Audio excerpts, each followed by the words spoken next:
Hello friends, स्वागत है आपका हमारे यूट्यूब चैनल स्टूडेंट चौपाल पर। तो दोस्तों, जैसा कि आप जान रहे हैं कि एसआई का जो सिलेबस है उसको 4 खंडों में डिवाइड किया गया है, जैसे सामान्य हिंदी, मौलिक विधि यानी मूल विधि और मैथ और रीजनिंग। तो मूल विधि में जैसा कि आप जान रहे हैं उसमें कि उसी के अंतर्गत संविधान भी है और सामान्य ज्ञान भी है। तो हमारी जो मूल विधि की 4 क्लासेस कंप्लीट हो चुकी हैं और हिंदी की भी हमने एक क्लास आपको उपलब्ध करवाया। हमारी हिंदी की अगली एक वीडियो कल अपलोड हो जाएगी। तो दोस्तों, हम सोच रहे हैं कि अब हम आपको सामान्य ज्ञान भी स्टार्ट कर दें आपके लिए, और 1-2 दिन में हम आपके लिए संविधान के भी क्लासेस स्टार्ट करेंगे। तो आज हम सामान्य ज्ञान का एक पार्ट पढ़ाएंगे आपको, साइंस। तो साइंस को हमने दोस्तों पहले हम एक आपको मोटा मोटा बता देते हैं कि साइंस को मैंने पहले 3 पार्ट में डिवाइड किया है। पहला है खगोलीय विज्ञान, और दूसरा है प्राकृतिक विज्ञान, तीसरा है भूगर्भ विज्ञान। और उसके बाद हमने प्राकृतिक विज्ञान को इसको हमने डिवाइड किया है भौतिक विज्ञान में, फिर रासायनिक विज्ञान और फिर जीव विज्ञान। फिर हमने जीव विज्ञान को 2 पार्ट में डिवाइड किया है, जंतु विज्ञान और वनस्पति विज्ञान। तो हम आपको बता दें कि ये डिवाइडेशन तो हमने आपको बता दिया। और इसमें एक चीज़ और हम आपको बता दें कि जैसे खगोलीय विज्ञान के जो जनक हैं, यानी कि एस्ट्रोनॉमिकल साइंस के जो जनक हैं, वो हैं कॉपरनिकस, कहीं कहीं कोई टॉलमी भी कहता है। और उसके बाद दूसरा है, इधर आते हैं, अगर हम देखें भूगर्भ विज्ञान के जनक कौन हैं, तो इसके जनक हैं जेम्स हटन। ये हैं भूगर्भ विज्ञान के यानी जियोलॉजिकल साइंस के वो जनक हैं। और इधर अगर हम देखें नेचुरल साइंस में, तो इसमें हम देखते हैं भौतिक विज्ञान, इसके जो जनक हैं ये न्यूटन हैं। और रासायनिक विज्ञान के जो जनक हैं अंतोनी लेवासिए हैं। और इधर जीव विज्ञान और जंतु विज्ञान दोनों के जनक ये अरस्तु हैं। और इधर वनस्पति विज्ञान के जो जनक हैं ये हैं थियोफ्रेस्टस। तो हमने आपको ये बता दिया कि कौन किसका जनक है, ये भी याद रखिएगा क्योंकि ये परीक्षा में अक्सर पूछे जाते हैं। तो अब हम आपको ये स्टार्ट करेंगे यहाँ से कि ये जो साइंस है, ये साइंस कैसे आया वर्ड, ये साइंस वर्ड आखिर कैसे कहाँ से आया। तो साइंस जो है ये अंग्रेजी भाषा का ये शब्द है। साइंस जो है ये अंग्रेजी भाषा का शब्द है, और इसका उद्भव जो है ये साइंटिया लैटिन भाषा के शब्द साइंटिया से उसका उद्भव हुआ, जिसका अर्थ होता है जानना। और आपको हम ये बता दें, आपको जानकर आश्चर्य होगा कि जो विज्ञान शब्द है, विज्ञान शब्द ये संस्कृत भाषा का शब्द है। विज्ञान जो है ये आपका ये संस्कृत भाषा का ये शब्द है। और अरबी भाषा का जो शब्द इल्म है, इन दोनों का, विज्ञान और इल्म दोनों का अर्थ होता है ज्ञान। इन दोनों का अर्थ भी होता है ज्ञान। तो हम अब देखते हैं कि आखिर विज्ञान हम किसको कहते हैं। तो विज्ञान क्या है? तो विज्ञान जो है प्रकृति और उसमें घटित होने वाली घटनाओं का व्यवस्थित अध्ययन या विशेष ज्ञान को ही हम विज्ञान कहते हैं। मतलब कि जो पूरा प्रकृति है, जो पूरा आपका एटमॉस्फियर है, ठीक है, पूरा जो प्रकृति है उसमें जो भी घटनाएं घटित होती हैं, प्रकृति तथा उसमें घटित होने वाली घटनाओं का व्यवस्थित अध्ययन ही विज्ञान है, या उसे हम विशेष ज्ञान को ही विज्ञान कहते हैं। या विज्ञान जो है सदैव गतिशील है। विज्ञान जो है ये सदैव गतिशील होता है, क्योंकि और कोई भी सिद्धांत जो है, विज्ञान में कोई भी सिद्धांत अंतिम नहीं है। क्योंकि आपने सुना होगा कि 140 ईस्वी में टॉलमी ने ये बताया था कि जो पृथ्वी है, ब्रह्मांड के केंद्र में पृथ्वी है एवं सूर्य व अन्य ग्रह इसकी परिक्रमा करते हैं। ब्रह्मांड के केंद्र में पृथ्वी है और सूर्य और अन्य जो उपग्रह हैं वो पृथ्वी का चक्कर लगाते हैं। लेकिन जब हम आते हैं, आगे बढ़ते हैं, तो 1543 ईस्वी में 1543 कॉपरनिकस ने बताया कि पृथ्वी नहीं, ब्रह्मांड के केंद्र में पृथ्वी नहीं है बल्कि सूर्य है, और सूर्य का पृथ्वी और अन्य ग्रह सब चक्कर लगाते रहते हैं। तो आपने ये देखा कि जहाँ 140 ईस्वी में टॉलमी ने ये बताया कि पृथ्वी के ब्रह्मांड में पृथ्वी केंद्र में और सूर्य और अन्य ग्रह पृथ्वी का चक्कर लगाते हैं, लेकिन काफ़ी दिनों बाद 1543 ईस्वी में कॉपरनिकस ने उस सिद्धांत को गलत साबित कर दिया, और उन्होंने बताया कि पृथ्वी नहीं बल्कि सूर्य ब्रह्मांड के केंद्र में है, और पृथ्वी तथा अन्य जो उपग्रह हैं वो सभी उसका चक्कर लगाते रहते हैं। तो हमने इसीलिए कहा कि विज्ञान सदैव गतिशील है। विज्ञान में कोई भी सिद्धांत अंतिम नहीं है, यानी कि रिसर्च चलते रहते हैं और जब तक कोई नया रिसर्च नहीं आता तब तक ही वो स्थिर है, उसके बाद इसीलिए वो गतिशील माना जाता है। और जो ही कोई नया सिद्धांत आता है तो पुराने सिद्धांत को वो रिजेक्ट कर देता है। तो फिर हम आते हैं इसको, जो हम यहाँ जो हमने डिवाइड किया है, जब हम आते हैं इसको, फिर आपको बता दें कि खगोलीय विज्ञान क्या है। खगोलीय विज्ञान इसको है, इसमें क्या है, ब्रह्मांड का अध्ययन किया जाता है। खगोलीय विज्ञान में ब्रह्मांड का अध्ययन किया जाता है, अर्थात इसमें ग्रहों, सितारों व आकाश गंगाओं का अध्ययन किया जाता है। इसमें जो है एस्ट्रोनॉमिकल जो साइंस है, इसके अंदर जो है ये ब्रह्मांड का अध्ययन किया जाता है। इसमें ग्रहों, सितारों और आकाश गंगाओं, धूमकेतुओं आदि का अध्ययन किया जाता है। इसी तरीके से भूगर्भ विज्ञान जो है, इसमें जो पृथ्वी से संबंधित ज्ञान ही भूगर्भ विज्ञान कहलाता है। यानी कि पृथ्वी से संबंधित ज्ञान, यानी कि पृथ्वी की उत्पत्ति कैसे हुई, उसमें जो पृथ्वी पर जो शैल हैं, जो पहाड़ हैं, उनका निर्माण कैसे हुआ, उनका क्षरण कैसे होता है, तो इस तरीके के जो ज्ञान उससे संबंधित हैं उसको कहते हैं भूगर्भ विज्ञान। तो ये दोनों जो टॉपिक है ये आपका चला जाता है ज्योग्राफी में। तो ये हम आपको ज्योग्राफी में इसका डिस्कस करेंगे।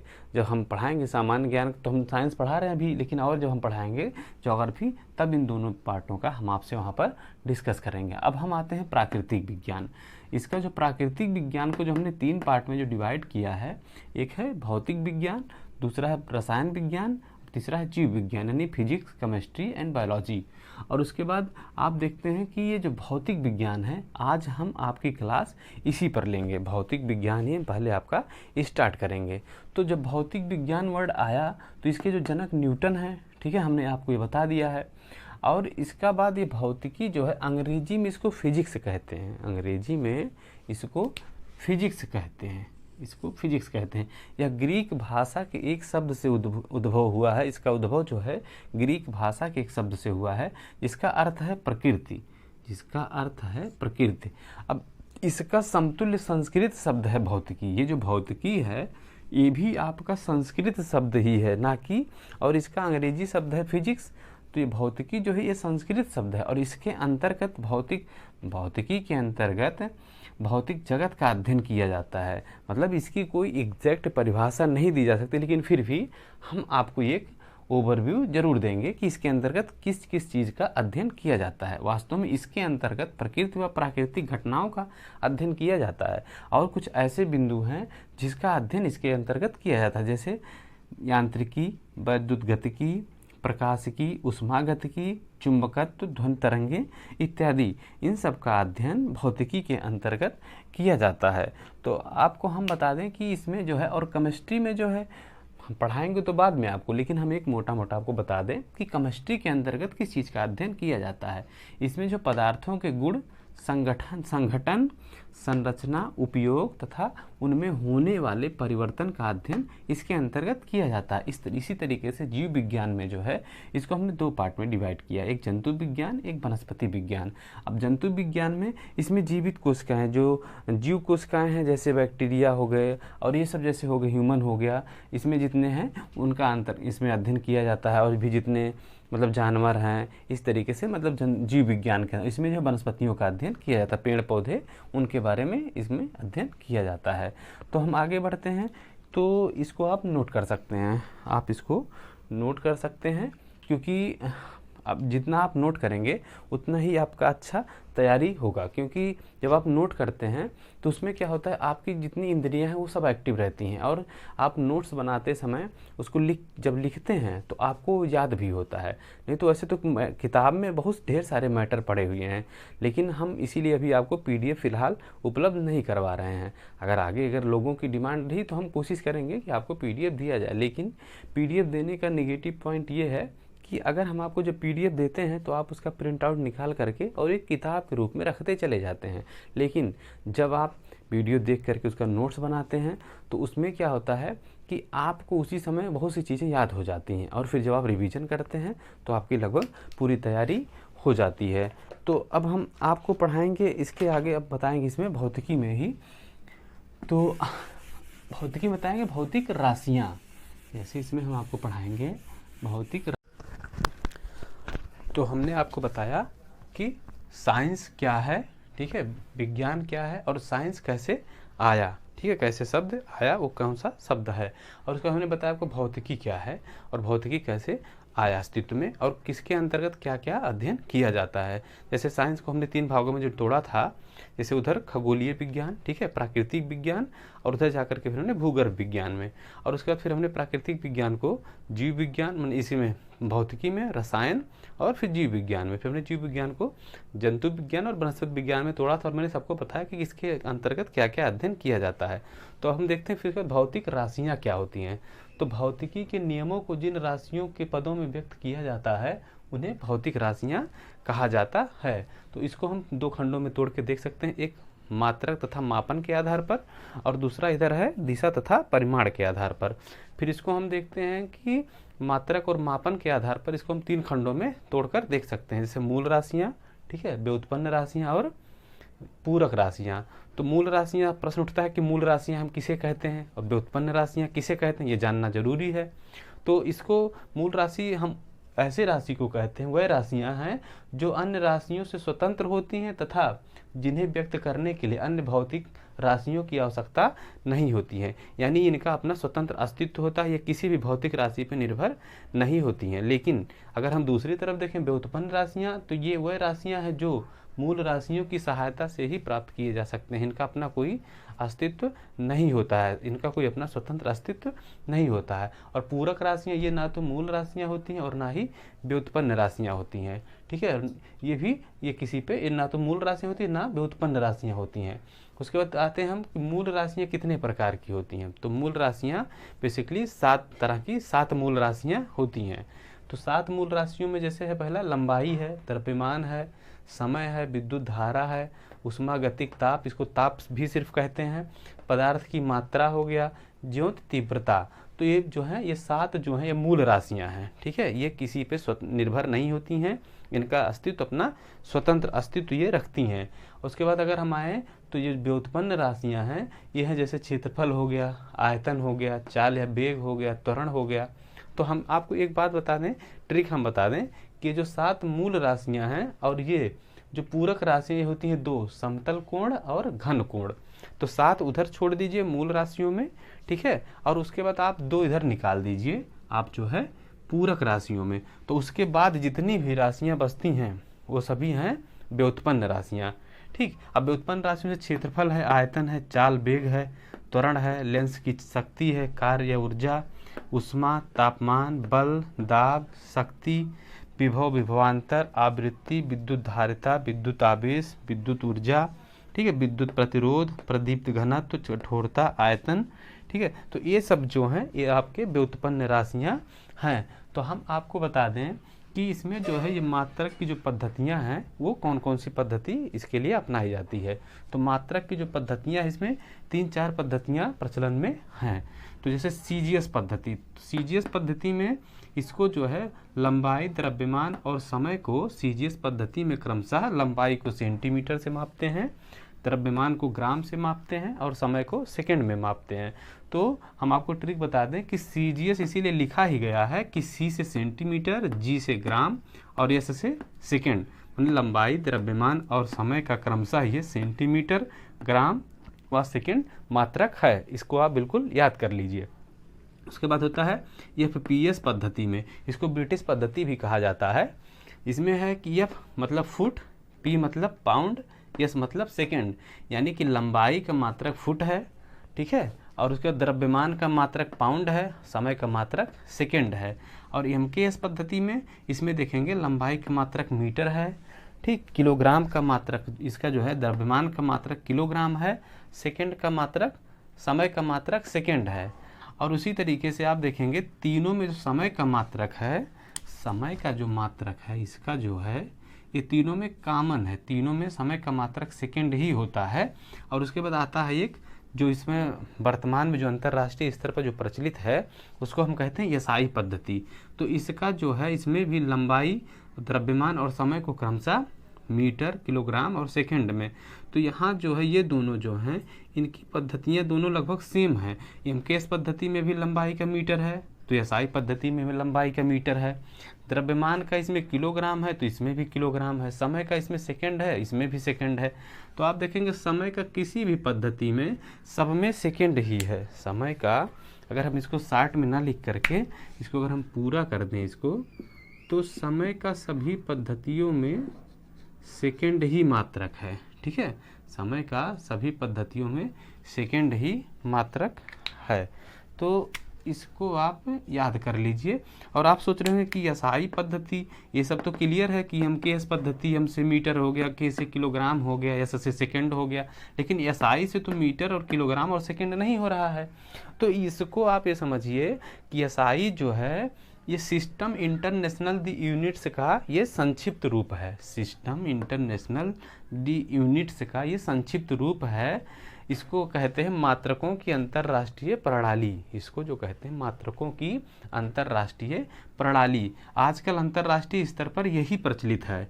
और जो है एसआई का, इसका जो है सिस्टम इंटरनेशनल दी यूनिट्स का एसआई जो है ये संक्षिप्त रूप है। एसआई जो है ये संक्षिप्त रूप है। तो अगर हम देखें कि अगर हम सभी जितनी भी चाहे मूल राशियां हो, व्युत्पन्न राशियां हो और पूरक राशियां हो, सबके अगर हम बात करें मात्रक की, तो आप देख रहे होंगे कि लंबाई का मात्रक मीटर है, हमने यहाँ बताया ही। तो ये लंबाई का मात्रक सीजीएस पद्धति में मीटर है, और उसमें जो है एफपीएस जो में एफपीएस पद्धति में फुट है। ठीक है, लंबाई का मात्रक फुट है। और उसके बाद उसमें जो है एमकेएस पद्धति में और एसआई पद्धति में ये मीटर ही है। तो दो पद्धतियां जो हैं आपकी, दो में मीटर है, सीजीएस पद्धति में सेंटीमीटर है। लेकिन यहाँ हम देख रहे हैं सीजीएस या तो इसका लिया जाएगा एमकेएस पद्धति, या एसआई का लिया जाता है, ये एसआई का ही सब है। अब द्रव्यमान का जो मात्रक यहाँ है, यहाँ किलोग्राम है, और इसको जो है इसको स्मॉल एम से किए, इसको स्मॉल केजी से। समय का मात्रक सेकेंड है, विद्युत धारा का मात्रक एम्पियर है, इसके सिंबल को कैपिटल ए से प्रदर्शित करते हैं। उष्मागतिक ताप, या इसको सिर्फ ताप भी कहते हैं, इसमें कन्फ्यूज मत होइएगा, इसको कहते हैं केल्विन, इसको भी कैपिटल के से प्रदर्शित करते हैं, इसके सिंबल को। पदार्थ की मात्रा, यह मोल, इसका जो मात्रक है मोल है, इसको MOL स्मॉल MOL से प्रदर्शित करते हैं। ज्योति तीव्रता, इसका मात्रक होता है कैंडिला, जिसको हम CD से स्मॉल CD से प्रदर्शित करते हैं। तो इसके बाद अगर हम देखें इधर जो व्युत्पन्न राशियां हैं, ठीक है, अगर इनको हम देखें जो पूरक राशि हैं, दो अगर निकाल देंगे आप, समतल कोण को इसका रेडियन होता है, इसको RAD स्मॉल से लिखते हैं, और घन कोण इसको स्टेरेडियन, जो कि SR से इसको प्रदर्शित करते हैं। इसको जो है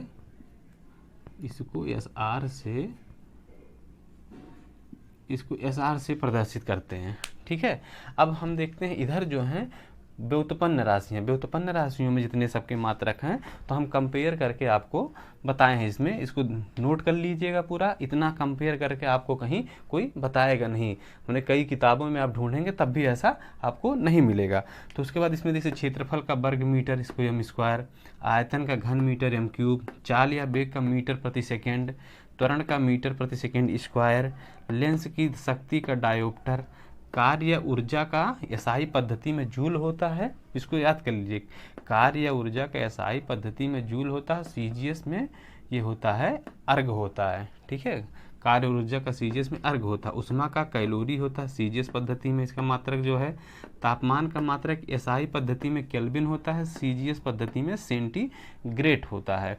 बल का मात्रक एसआई पद्धति में न्यूटन है, जबकि सीजीएस पद्धति में डाइन है। दोनों पूछता रहता है ये कि किसमें क्या है, इसको दोनों आप, इसीलिए हमने साथ साथ लिख दिया है, जिससे आपको कन्फ्यूजन ना हो और आपको आसानी से याद हो जाए। जैसे तापमान का इसमें है एसआई मात्रक केल्विन, सीजीएस में इसका सेंटीग्रेड।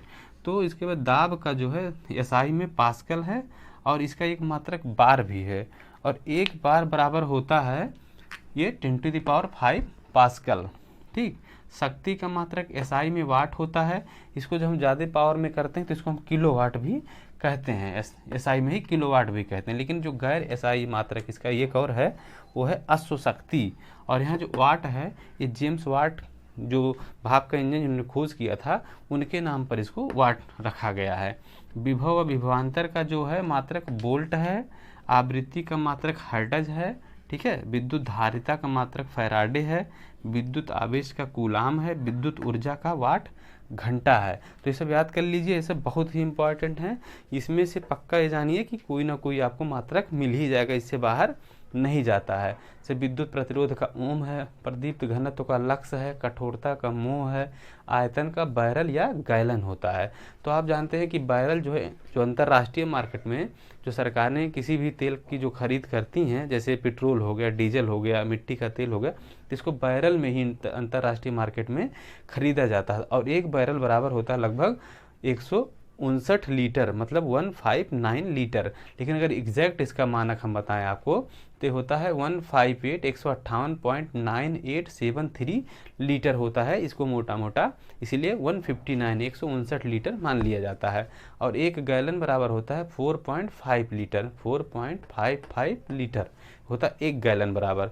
तो इसको अगर आप देखें, एक चीज़ और आपको बता दें जो आपको कहीं जल्दी मिलेगा नहीं। आप सोच रहे होंगे कि यहाँ पर मीटर का जो सिंबल है इसको स्मॉल एम से, किलोग्राम का जो है केजी से, स्मॉल केजी से, इसका सेकंड का स्मॉल एस से, लेकिन एम्पियर और केल्विन का जो है इसको कैपिटल में क्यों लिखा गया है। ये कन्फ्यूजन होना स्वाभाविक है, दिमाग में तो प्रश्न आता ही रहता है कि ऐसा क्यों है कि सबका स्मॉल में है, बस इन दो का आपका कैपिटल लेटर में। तो आप एक जान लीजिए, एक कॉन्सेप्ट बना लीजिए कि जो भी मात्रक अगर किसी वैज्ञानिक के नाम पर रखा गया है, अगर कोई भी मात्रक का सिंबल अगर वैज्ञानिक के नाम पर रखा गया है तो उसको हम कैपिटल लेटर में लिखते हैं, नहीं तो हम उसको स्मॉल लेटर में और सबको लिखते हैं।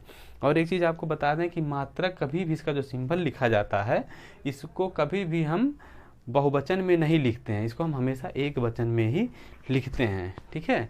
तो उसके बाद अगर हम आपको और इधर आके देखें तो जैसे अब हम आते हैं दिशा तथा परिमाण के आधार पर इसका भौतिक राशियों की हम व्याख्या अगर करें तो इसको भी हम दो पार्ट में डिवाइड करते हैं। एक है आपका अदिश राशि, दूसरा है आपका सदिश राशि। तो अदिश राशि में क्या होता है, इसमें सिर्फ परिमाण होता है, जबकि सदिश राशि में परिमाण व दिशा दोनों होते हैं। अब इसके उदाहरण है जैसे दूरी, चाल, द्रव्यमान, समय, आयतन, कार्य, ताप, ऊर्जा, शक्ति, दाब, आवृत्ति, आवेश, ऊष्मा, और भी ढेर सारे हैं, लेकिन मैंने इतने की लिस्ट यहाँ पर आपको दी है। ऐसे हैं सदिश राशियाँ से विस्थापन हो गया, वेग हो गया, त्वरण हो गया, ठीक है, बल हो गया, संवेग हो गया, आवेग, बल, आघूर्ण, कोणीय वेग। तो ये सब जो है आपका सदिश राशि है, इसमें परिमाण व दिशा दोनों होती हैं।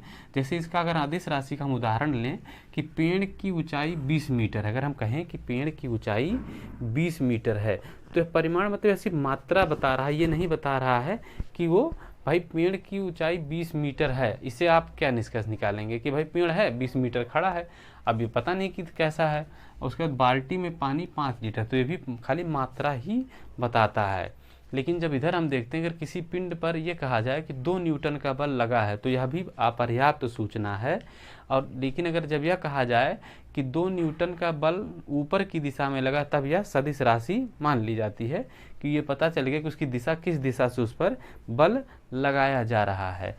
तो इतना आप देख चुके हैं। अगर फिर हम अगर देखें जो क्या है कि लंबाई के मापन की कितनी इकाइयां हैं, लंबाई के मापन की ढेर सारी इकाइयां, छोटी बड़ी लेकर के ढेर सारी इकाइयां हैं।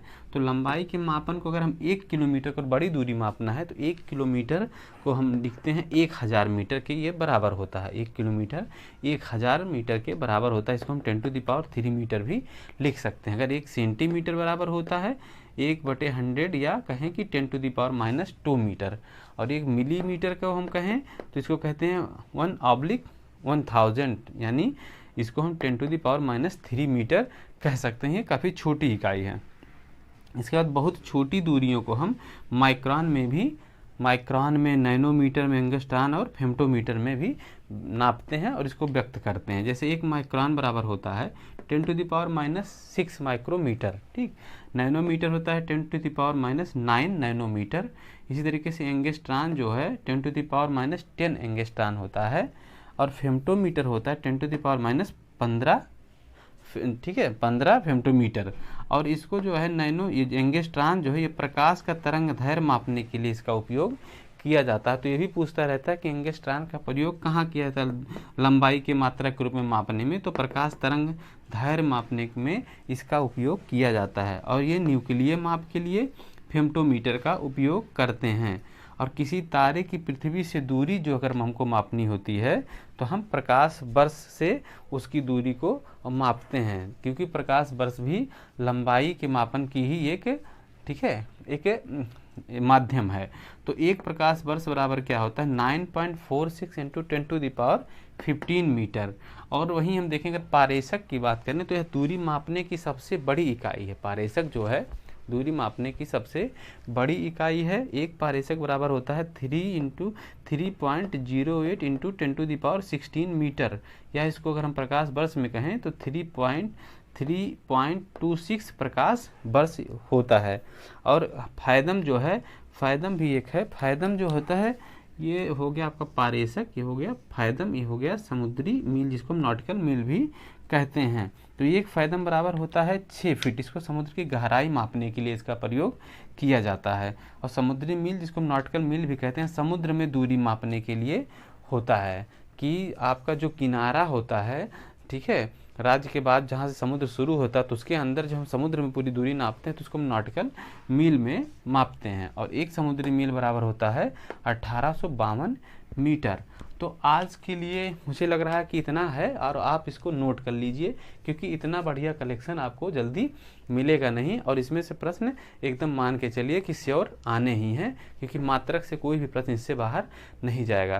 लेकिन आप बस एक काम करिए, हमारे चैनल को लाइक और सब्सक्राइब करना मत भूलें और अपने दोस्तों के पास भी शेयर करते रहिए, जिससे क्या हो कि हमारे जो भी वीडियो अपलोड हों आपके पास तक आराम से सबसे पहले पहुंच जाया करें। तो ठीक है दोस्तों, आज के लिए बस इतना ही। नमस्कार, धन्यवाद।